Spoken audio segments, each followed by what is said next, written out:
So I just want to make it abundantly clear that we are by no means roughing it. I don't want to come to the coffee anymore. We have given up on the off-grid van life coffee pour over in favor of Keurig making faster, better tasting coffee. There's nothing like waking up in the morning and grinding hard to make a cup of coffee only for it to taste like absolute garbage. So yeah. And you know, why not take advantage of this while you have the opportunity to before shit hits the fan? Because there will come a time where maybe this isn't possible. So enjoy it while it lasts. Yeah. All right, so today we are actually here on a farm in Oklahoma City, Oklahoma. And some pretty cool people here. It's an urban farm, and they allowed us to spend the night.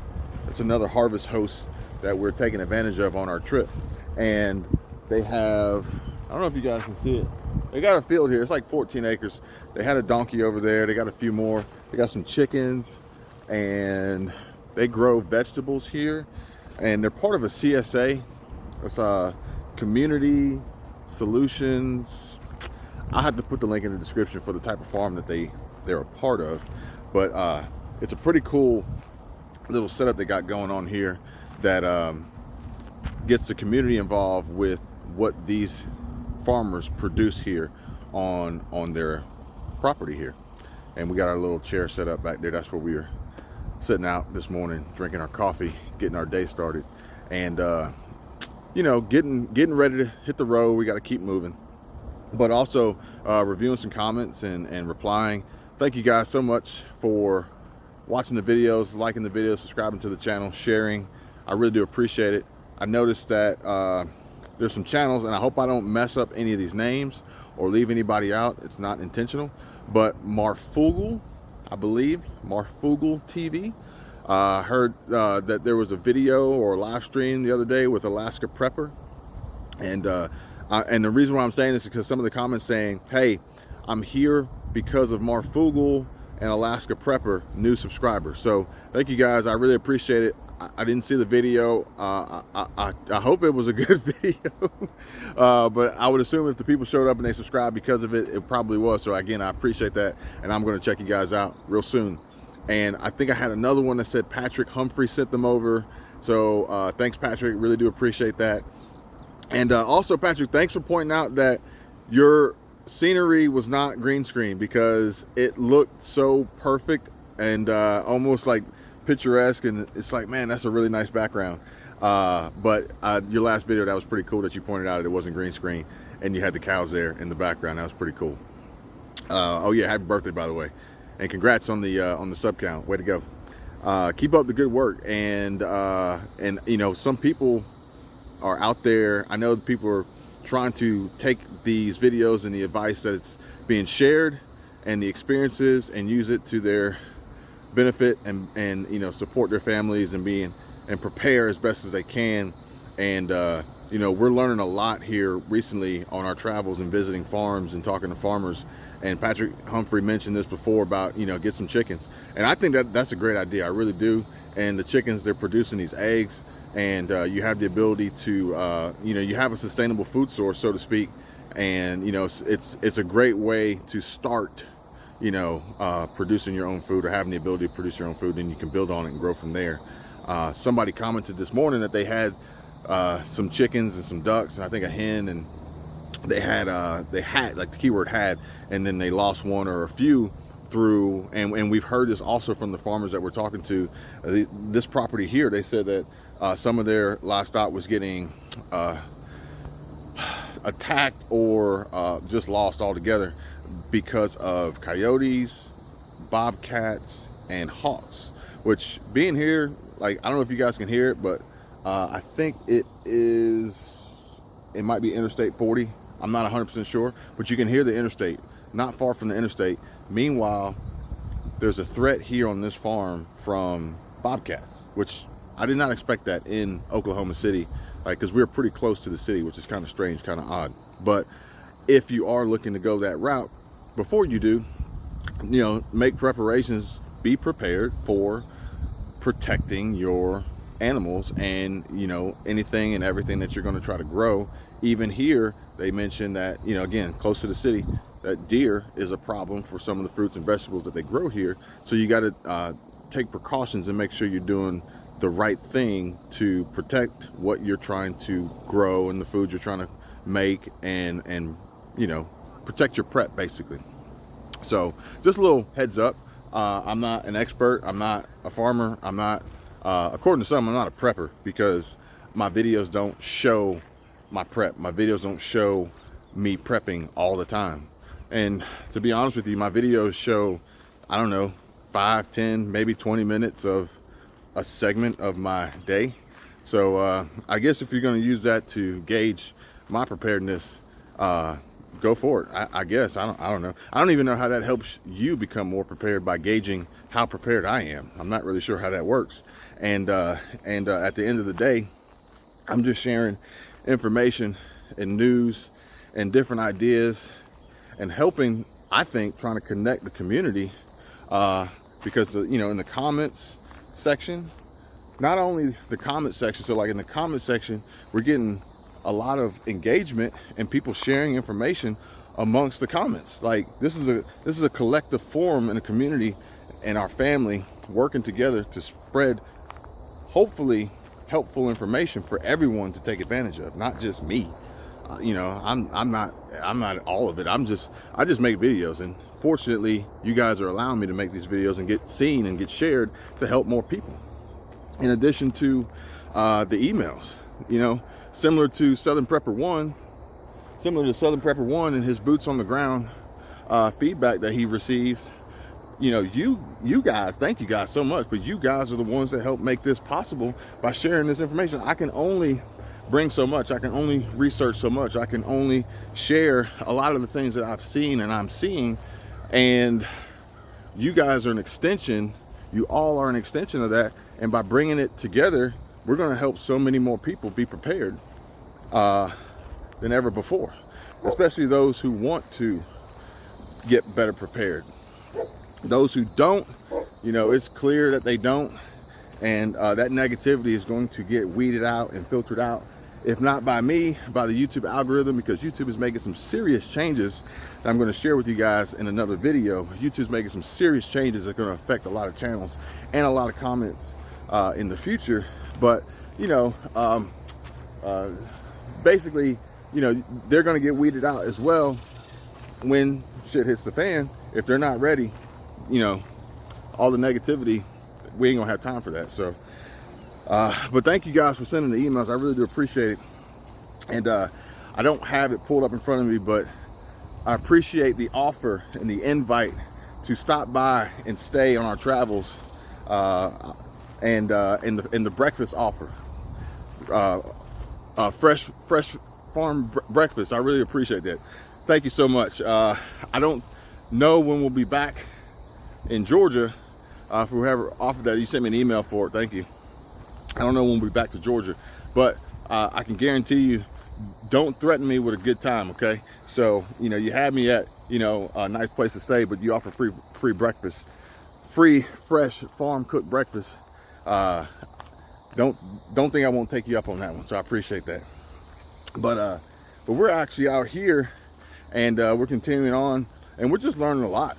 We're learning a lot from these farmers and the struggles that they're facing, trying to help the food shortage situations.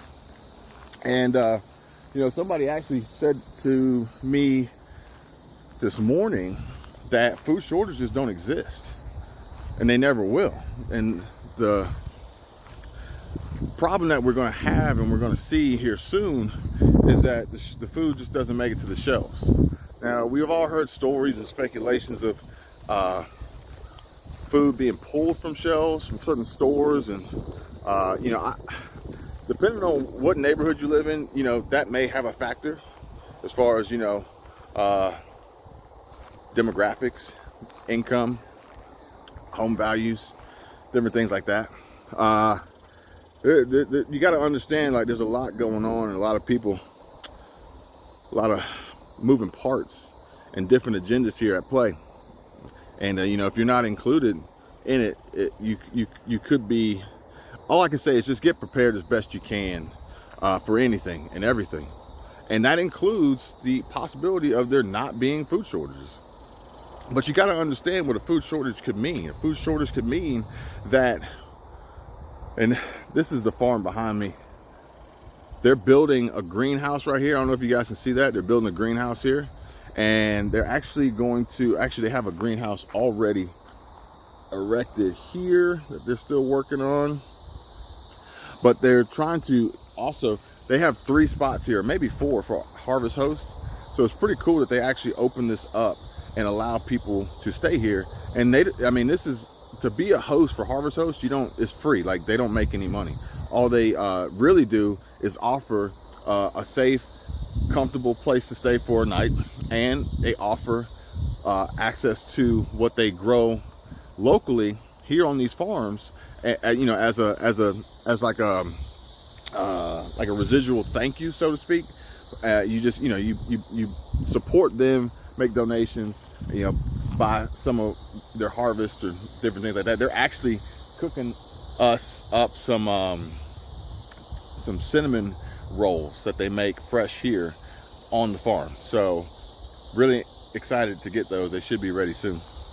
But the food shortage could mean the fact that there could be a shortage of food available for certain people as a result of the price of food going through the roof. Not just from the stores and the profits that they're making, not just from the shipping costs and increased shipping costs associated that get tacked on because of high diesel prices, not just because fertilizer is going through the roof and it's costing, and you guys can see it in my comments from the last video I put up, how much more fertilizer is going up and how much it costs farmers. There are so many factors here at play that, in addition to inflation, that's making the prices go up, that there's 2 reasons why you could see a food shortage. One, you can see a food shortage at home, in your own home, because you don't have enough money to afford everything you need to afford, because everything is so expensive. So you have to cut back where you can, and you may not be able to cut back on your rent. You may not be able to cut back on your mortgage because then you don't have anywhere to stay. You may not be able to cut back on your utilities because then they're going to cut off your water, cut off your power, cut off your heat. And then, you may not be able to cut back on gas and your transportation costs because you got to go to work to make money. So then it's like, well, I'm going to cut back on some unnecessary, frivolous spending that I don't need to do. Great. But then eventually these costs keep going up. Your income stays the same or possibly goes down. And because of inflation or other factors, maybe you lose a job. There's reasons why. So then you're left with food. You're down to food.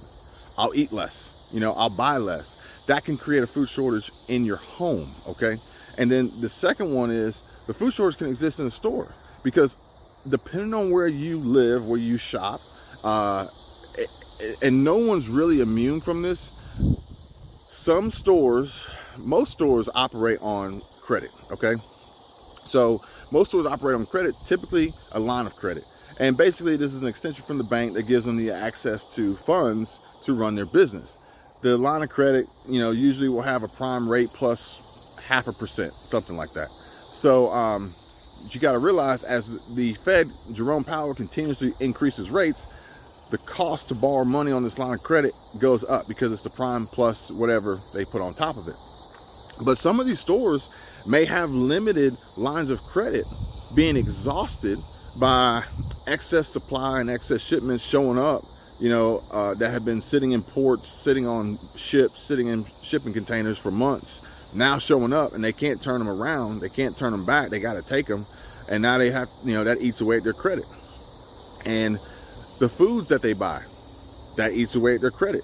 But the fact that, all these products cost more, maybe you were able to fully stock your grocery store, maybe you were able to fully stock a grocery store using a line of credit of $250,000, $300,000, $500,000 maybe.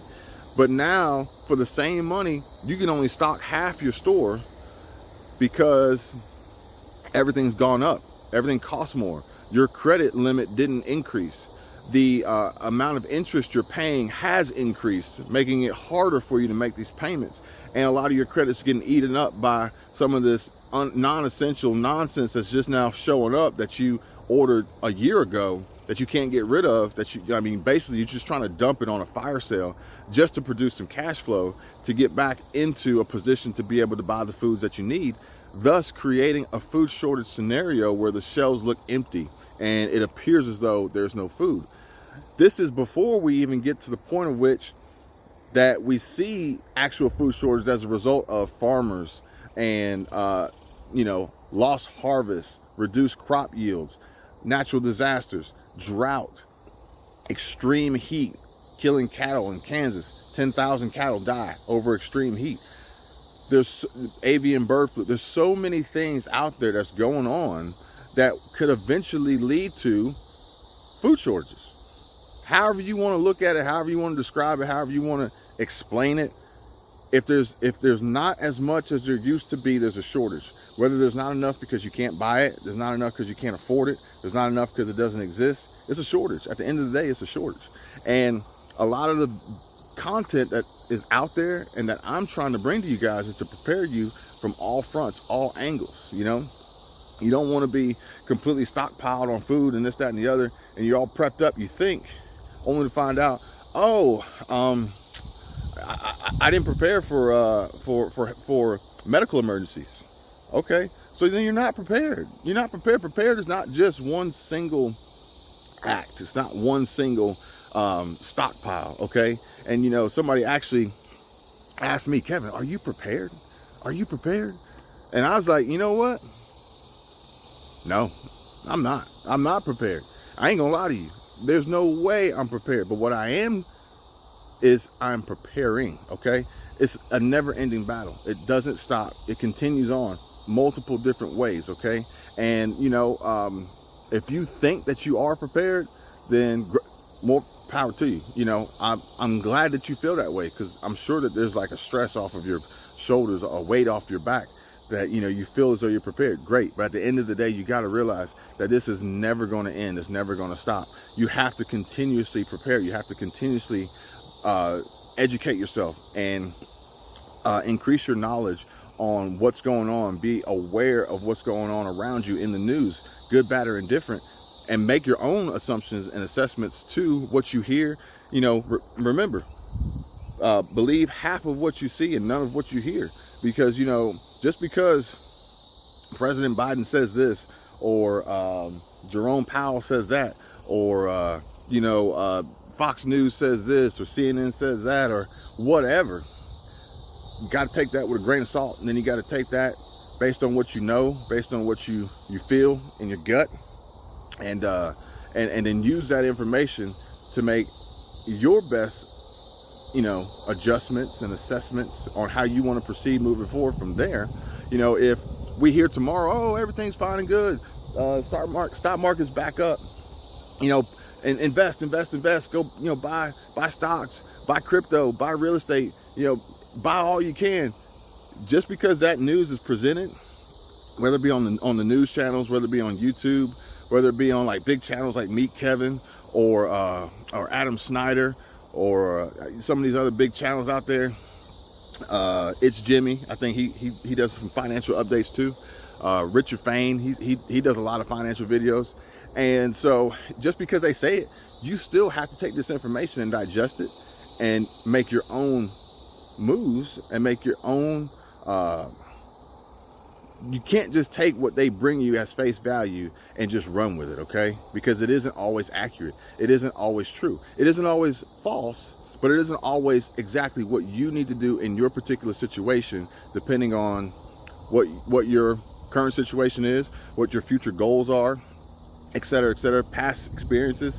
All these come into play. I just try to bring you guys as much of it as possible to help you see as much of the big picture that's out there, so that you are prepared for a lot of the things that are coming that aren't just food related, not just food shortages related, and survive this being life, and everything that is, all the curveballs that it's going to throw our way, time after time. Like, we may get a brief period, a brief lull, a brief rest, but you got to realize, like, there's another one coming, and we've made it this long, this far. We will make it beyond this. We will, but only those who are paying attention and doing the best they can and keeping an open mind and educating themselves. Like I said, you guys are smart. Y'all are intelligent. The reason why you're watching this video right now this long is because you want to be better. You want to gain knowledge and information. You want to know more to better yourselves, to be better prepared for what we don't know is coming. But what we do know is that more than likely a new struggle is coming, but it doesn't mean you have to fail. It doesn't mean you have to fail. We've had several struggles before this. You don't have to fail. You can succeed, you can survive, but you gotta be smart. You gotta know what's going on. And you know, it doesn't hurt to have a community and a family and a network like we have here, supporting you and you know, like-minded individuals who are marching to the same beat of the beat of the same drum, striving for the same end goal, the same success. Anyway, guys, thank you guys for watching. I hope you guys are having a great holiday weekend, 4th of July, Independence Day, however you want to say it. There are, you know, I hope everybody's going to be safe. You end this weekend with as many fingers as you started. And also, increases, inflation, price increases on fireworks. I'm not buying them because, you know, it's just like a waste of money. It's just like literally like burning your money. I'm not gonna buy them, but you know, I'll watch them in the sky. But there are reports of price increases and inflation on fireworks, a shortage of actual workers able to sell the fireworks at these fireworks stores and these stands that are all over the place. I can't believe how many fireworks stands are around. It's crazy. And there's actually a shortage of the supply as a result of shipping, container supply chain disruptions, holdups at the port, China's lockdown. So this Independence Day, this 4th of July is going to be a little bit unique. It's going to be probably one of the most expensive, or the most expensive in history. We'll see how future 4th of July Independence Day weekends compare. But right now we are in store for an expensive 4th of July weekend. High gas prices, high diesel prices, inflation, high food prices. Patrick Humphrey actually posted on his video, I think it was yesterday, the day before, showing all the changes in food prices over the last year for 4th of July, like some of the staples like hot dogs and hamburgers and steaks and some chicken wings and everything that, you know, cold drinks that, you know, most people are buying for 4th. And it's going up. So I want you guys to remember that. Number one, stay safe, be smart. Number two, do the best you can to prepare. And remember that preparing isn't just for the food and stockpiling water and dry goods and dehydrated foods and things like that. Prepare financially, you know. This is, we're going to make it through this, but I can guarantee you on the other side, it's going to be an expensive ride. It's going to be an expensive ride. And if you don't have it, that's where they're really going. They're going to take out. They're going to try to take us out with the food and the struggles we got now. And then after that, they're going to, any survivors, any stragglers that are left over, they're going to try to take them out financially. So be prepared for that. Thank you guys for watching. Please give the video a like, subscribe to the channel if you haven't already, turn on notifications. Kevin, SHT Prep, out.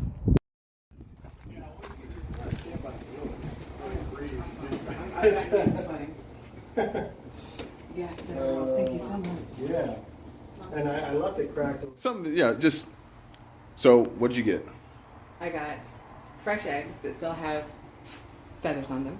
I got some kale that I'm going to keep to myself. You and Alyssa can't have any. And some cherry tomatoes, also mine. And a mug. Cinnamon rolls, we may fight for those, but I'll probably share those. And Corey? We have Plenty of space for... plenty of space for harvest, so to speak. How many, 3, 4? We have it capped at 3, and we have open slots every week. So. And then closest, because when we got here last night, Sarah asked if we wanted to go see downtown. Yeah. Like, how close are we to downtown? 10 minutes away from everything. Oh, Okay, see, that's what it perfect. felt like, but I wasn't sure. Is When it- we went to get We're up by gas. highways 35, 44, and 40. So 3 major highways that you have access to anywhere in the city. And you also have sourdough bread, sourdough bread, eggs right over your hips. Veggies, cut flowers, Cut flour. and then the quickest and easiest. Sweet mug. Oh yeah, Oh, the yeah, mugs don't are forget awesome. The mug. The mug is the coolest thing I've seen. And the quickest and easiest way for people to find you is at OK Cityside, Right, or cityside.farm. cityside.farm. That right there. And then if they want to find you in Harvest Host, cityside.farm pull you up. Yeah, it Yes, should. it did. And then a zip code. If you search for zip code on Harvest Host, 73121. 73121. Got it. Thanks for letting us stay here. Thanks for the food too.